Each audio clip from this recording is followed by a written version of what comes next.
আমরা মাঝে মধ্যে পুরাতন আমিটাকে খুব মিস করি। সেই পুরাতন এনার্জি, পুরাতন পড়ালেখার জন্য সিরিয়াসনেস, এক্সামের আগে রিভিশন দেওয়া, সেই রুটিন লাইফ, রাতে তাড়াতাড়ি ঘুমিয়ে যাওয়া, সকালে তাড়াতাড়ি ঘুম থেকে ওঠা, সেই বাচ্চাকালের আবেগ, সেই সুন্দর সময়ে লাইফে থাকা মানুষগুলো, সেই সুন্দর দিনগুলো। কি ছিলাম, কি হয়ে গেলাম, খুব মিস করি সেই পুরাতন আমিটাকে।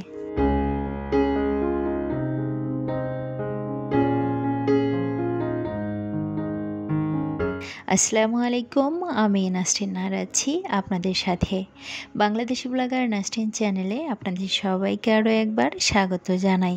কাছে এবং দূরে যে যেখান থেকে আমার এই ভিডিওটি দেখছেন, আশা করছি আল্লাহর অশেষ রহমতে আপনারা সবাই ভালো আছেন।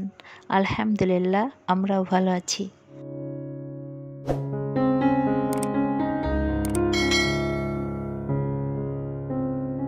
আজ সকালে নাস্তার জন্য ব্রেড টোস্ট বানিয়ে নিব, আর এটা আমি বাচ্চাদের টিফিনেও দিয়ে দেব।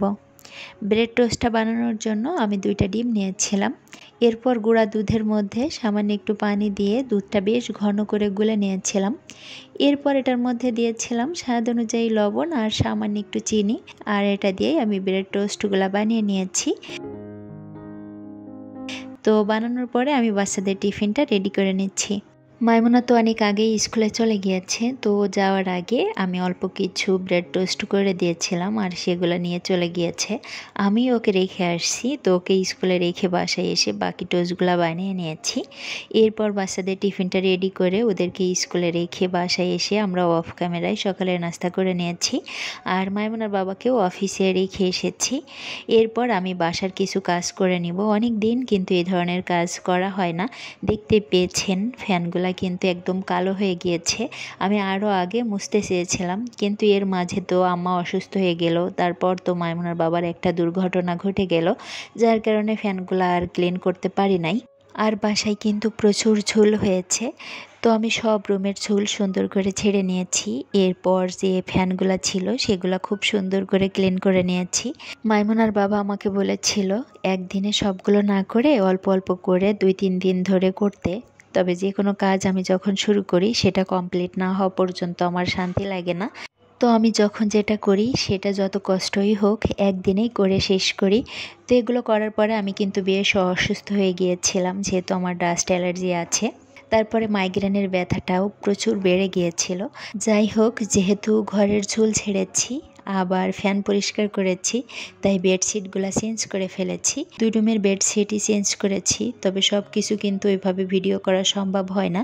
ভিডিও করে কাজ করতে গেলে কাজে যেমন দেরি হয়ে যায়, তেমন ভিডিওটাও অনেক বেশি বড় হয়ে যায়। তাই কিছু কিছু অংশ আপনাদের সঙ্গে শেয়ার করি। আর কাজগুলো খুব ঝটপট করে নিচ্ছিলাম, কারণ মাইমুনার বাবা যতক্ষণ অফিসে থাকবে এই সময়টার মধ্যে আমি সব কিছু করে শেষ করব। যেহেতু সে অসুস্থ, তাই তার উপস্থিতিতে এই ধরনের ধুলাবালুর কাজ করা একদমই ঠিক হবে না। তাছাড়া আমি খুব বেশি কাজ করলে সে খুব রাগারাগি করতে থাকে। প্রায় প্রতিদিনই একবার করে বলে যে তুমি একটা কাজের লোক নাও, আর এই ধরনের কাজ করা একদমই পছন্দ করে না, কারণ এই কাজগুলো করলেই আমি অসুস্থ হয়ে যাই। তাই আমি সব সময় চেষ্টা করি যখন বাসায় না থাকে তখনই এই ধরনের কাজগুলো করে নিতে। আমি আমার সংসারের সমস্ত কাজ নিজে হাতে করতে খুব বেশি পছন্দ করি, কারণ এই সংসারটাকে আমি অনেক বেশি ভালোবাসি এবং আমার অনেক প্রিয় এই সংসারটা। প্রত্যেকটা জিনিস আমি নিজে হাতে তিল তিল করে গড়েছি।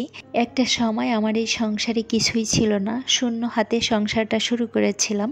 এখন আলহামদুলিল্লাহ আমার সংসারটা একদম পরিপূর্ণ। একটু একটু করে সংসারের প্রয়োজনীয় জিনিসগুলো কিনেছি আর নিজে হাতে সাজিয়েছি, তাই এই সংসারটার প্রতি আমার অনেক মায়া। বাসাটা ঝাড়ু দেওয়ার পর খুব সুন্দর করে অফ ক্যামেরায় মুছে নিয়েছিলাম। গতকালই যেহেতু ভেবে রেখেছিলাম যে আজ ঝোল ঝাড়বো, ফ্যান মুছবো, তাই যে শতরঞ্জিগুলো ছিল সেগুলো আমি গতকালই ওয়াশ করতে দিয়েছিলাম।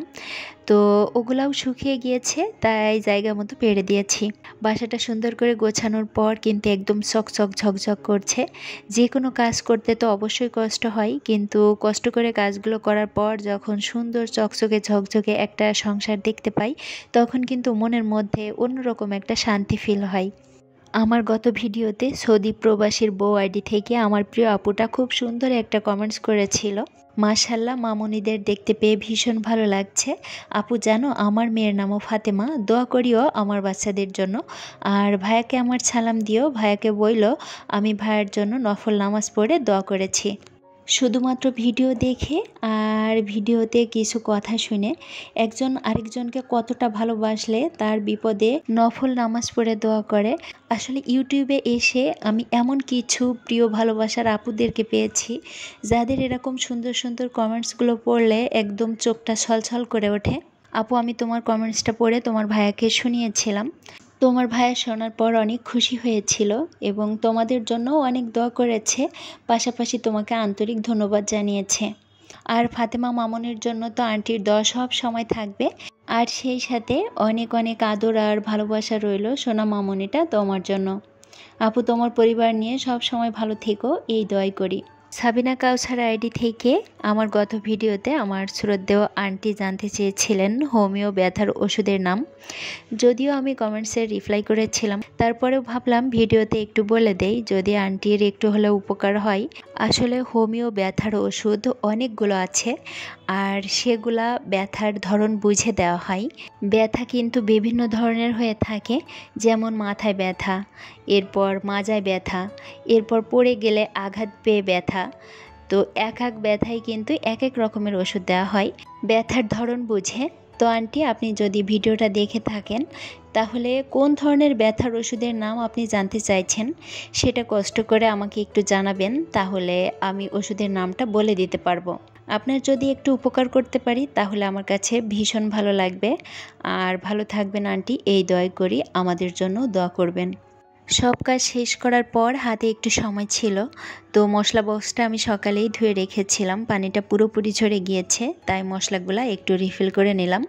এরপর আমি গোসল করে সাউদার ফাতেমাকে আনতে যাব, বাসায় এসে দুপুরের রান্নাটা বসাবো।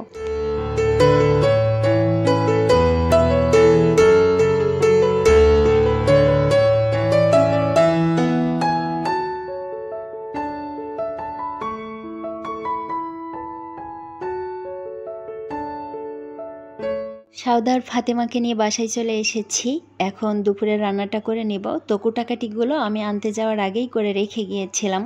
ডিম সেদ্ধ করে বেছে রেখে গিয়েছিলাম, চাল কুমড়ো দিয়ে রান্না করব, আর মাছটা আমি মশলার মধ্যে সুন্দর করে কষিয়ে রেখে গিয়েছিলাম। এখন শুধুমাত্র ঝটপট রান্নাটা করে নিব। তো প্রথমে আমি চাল কুমড়োটা রান্না বসিয়ে দিচ্ছি। চাল কুমড়োটা আমি ডিম দিয়ে ঝোল রান্না করব।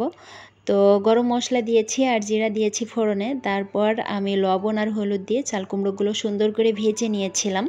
এরপর আদা আর রসুন বাটা দিয়েছি, দিয়ে আরও কিছুক্ষণ সুন্দর করে কষিয়ে নিব। এরপর আমি পেঁয়াজ কুচি, কাঁচামরিচের ফালি, চাইলে এখানে শুকনো মরিচও দেওয়া যায়, আমরা কিন্তু কাঁচামরিচের রান্নাটা বেশি করে থাকি। সবজিতে শুকনো মরিচ খুবই কম দেওয়া হয়, মাছ আর মাংসে শুকনো মরিচের গুঁড়াটা বেশি দেওয়া হয়। আর সবজি রান্না করার সময় চেষ্টা করি কাঁচামরিচ দিয়ে রান্না করতে। তো মরিচ আর পেঁয়াজ কুচি দেওয়ার পর আমি এটার মধ্যে জিরার গুঁড়া আর ধনিয়ার গুঁড়া দিয়েছিলাম, দিয়ে সামান্য একটু পানি দিয়ে আমি সুন্দর করে কষিয়ে তারপর ঝোলের পানি দিব। আর এই সাইডে বরবটি আলু দিয়ে শিং মাছের একটা চচ্চড়ি করব। তো বরবটি আর আলু মশলার মধ্যে সুন্দর করে কষিয়ে তারপর ঝোলের পানি দিয়েছি। কিছুক্ষণ রান্না করার পরে আমি মাছগুলা দিয়ে দিব। এই সাইডে আমার চাল কুমড়োটা কিন্তু সুন্দর মতো কষানো হয়ে গিয়েছে। তো কষানোর সময় আমি ডিমগুলো দিয়ে দিয়েছিলাম, এরপরে আমি ঝোলের পানি দিয়েছি।